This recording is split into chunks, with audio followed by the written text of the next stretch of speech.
The Conjuring horror movies, pretty good, right? I mean, the second one was my favorite. The third one kind of sucked, actually. The first two were really good. So the ghost hunters portrayed in those films, those are based off of real people. Ed and Lorraine Warren, actually, they were called the Warrens collectively. I actually grew up in the same state as these people. Actually, just a few towns over, not too far away. So Connecticut, New England, old, haunted, a lot of that folklore going on growing up. You hear a lot about that. So growing up, me and my siblings were really into horror movies and Halloween. So we really embraced all of that. Not only was I into horror movies, I was also genuinely kind of frightened to death of, the supernatural, the devil. I mean, I'm talking about very young, being a pre-teenager. I got into all this stuff for some reason.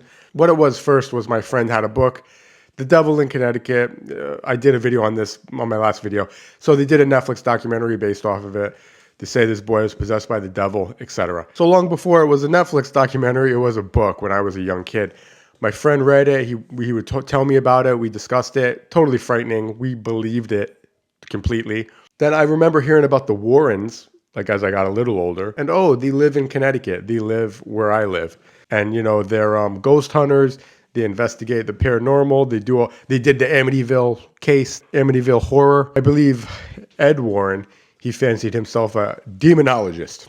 Okay, yeah, put that on your resume. Do you have any experience, sir, in sales? No, just mostly I've been a demonologist my whole life. So every October, the Warrens, Ed and Lorraine, they would hold a kind of like a show, a seminar in the high school in my town, and they would sell tickets for it. It was a big fun event that everyone went to around October, Halloween. So it was in the auditorium there, and they would show all their slides of all their pictures, some video, very bad quality. This was in the 90s, early 90s. All the footage they had was like super old because these were old folks even back then. I believe they passed away some years ago. But mostly it was just, their pictures and them talking, telling all their stories. And the first time I went to it, I believe I was 12. I went 3 times. So the first time, pretty young, still believing in all this. In one of their slideshows, in one of their talks, they would talk about this Raggedy Ann doll that was possessed. Okay, it was now housed in their basement. Their basement was like a whole museum. It contained all the supposedly haunted and evil artifacts that they've collected over their career. People are very, very interested in the museum, and there's some people that are afraid to even go in. Everything and anything in here we have investigated. Don't ever touch anything, and if you do, let me know. And this doll was like in a glass box there. Everything was like warning, do not touch, highly possessed, whatever. This is the worst thing in here. It's that doll. I'm not gonna stare at it though. So you can take the picture, but I'm not gonna stare at it because that has done bad harm on a lot of people.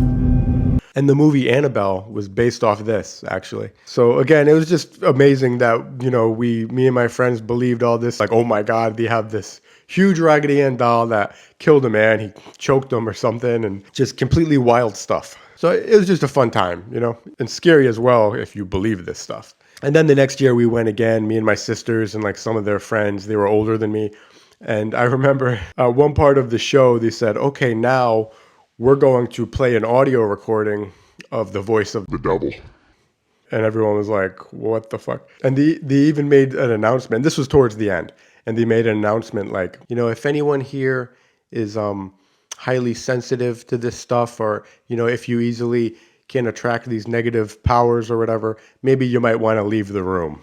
My sisters and their friends, they like looked around at each other and they're like, should we leave? Should we leave? Let's get the fuck out of here. Let's go. So we got up and fucking left, as well as a lot of other people did too. We're like, we don't need those problems, we don't need the devil coming in to our lives. We left. It was all fun, but like still, we were like still kind of freaked out. And I remember that night, one of my sisters, not the oldest one, she was a few years older than me, but she was having trouble going to bed. She was a little freaked out. And I remember, I went and she had the lights on, and I went into the room and I kind of like flickered the lights on and off really fast, and it freaked her out. It was pretty fun.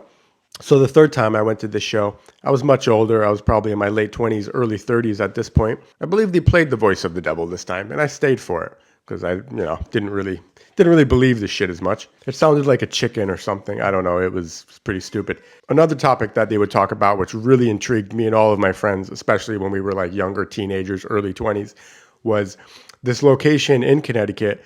It was called Dudleytown or Dudleyville. I think Dudleytown. I'm not sure. But it was some like abandoned town. I think it was like in the woods or something. And they said it was just highly possessed, a highly haunted area with like evil spirits. The story was, Lorraine Warren, supposedly she was a psychic. And, her story was like, yeah, we went to this area. And as soon as I got out, I just, I took a look around and I just stood there and I had to leave right away because it was so evil. It was so evil. I had to leave. So, me and my friends kind of always planned on like visiting this place. We never did, but that was always something that really intrigued us. Another like rumor was going around when I was young was that, as I mentioned, in their basement, they housed all their haunted artifacts. And there was some talk that there was like, they had like a deal where they would like invite people to spend the night in there if they dared. So this was just like all kind of fun lore, pretty much. So, as I said, growing up, I was really believing all this stuff. And, even my parents, they kind of, believed it too. I mean, I grew up with religious parents pretty much and, went to church when I was younger, all this stuff. Now, as an adult, my view on the Warrens is I think they're fake, especially after seeing the Devil on Trial documentary on Netflix. Do I think they were bad people? I don't know. I mean, I think they just kind of built their career. Maybe they actually believed it as well. Maybe they believed it. I don't know. Like I said, they made a career off of it, profited off of it quite well. Even in the Netflix thing, the family that's involved in that, they were saying, well, the Warrens profited quite a good amount off this case, this book, and we actually profited like not too much. But that, again, like it was just great fun as a kid to be around this and just think about it and scare yourself a little bit. So I don't know. That's my take on the Warrens. I think they were kind of bullshitters, but it was fun anyway. As I said, New England was just kind of a cool place to grow up and experience October and Halloween. That tradition is very strong there. Has a lot of old history and it's very fun, very cool. But let's face it, most likely not fucking real. Hey, if you like this video or any other video, do me a favor, hit the follow or subscribe. I don't know, whatever it is, but I'm doing these YouTube videos now where I just talk about everything. Any different topic, I'm just gonna kind of go off about. I got a lot to talk about. Hey, until next time.